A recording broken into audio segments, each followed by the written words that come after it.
duond chama marwa mar ODM luwore gi jotend ODM manigi chik mar katiba mar ODM mamiyowa chik kaka wandike e nek marwa. To thuon wach duto te bedo gi jatelo miluongo ni party leader mar ODM.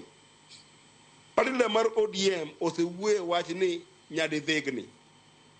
Jaduong' Raila Odinga osewacho ni gimomiyo wan gi jaduong' Samoei Ruto ma president marwa mokwongo en mondo mi wa make sure ni piny mar Kenya ok opogore kaluwore kaka higa mokalo nobedi.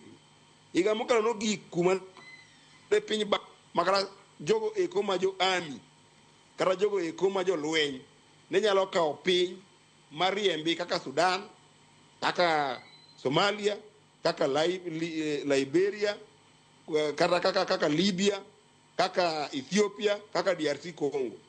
Ne ogik kuma go kwatang to no bedo gi piny manyaka dhi civil war. Omiyo Jakom no wabedo go piny mogo mbaka kama PG marwa mar Azimio maduong', PG marwa mar jo ODM te mwakoni yawa ka endiko thuolo donje ko. Ibaro ko kosipuko cha. Wawacho ni kwa kaber to wadonje endi mondo mi Kenya stability, mondo mi Kenya steady environment mar timo ohala mar bedo gi kwe, mondo mi at least ji ochop 2027 ji chako go ombulu e ng'ano endo ma gidwaro. Koro Jakom Raila Odinga osewacho gini endi nyadidhigni ni wan kaka jo ODM wan e sirikand ni endi mondo mi piny obed motegno gi kwe, wasir sirikand jaduong' Ruto mondo mi piny obed gi kwe, mondo mi piny kik barre e weche mag dondruok gi weche mag koko manya ketho piny. Mapani mano en agenda maduong' moingo agenda mora mora e piny mora mora. Is a patriotism mapokolo aneno kechen a very difficult decision. Koro wan tie kanyo endo nyaka 2027.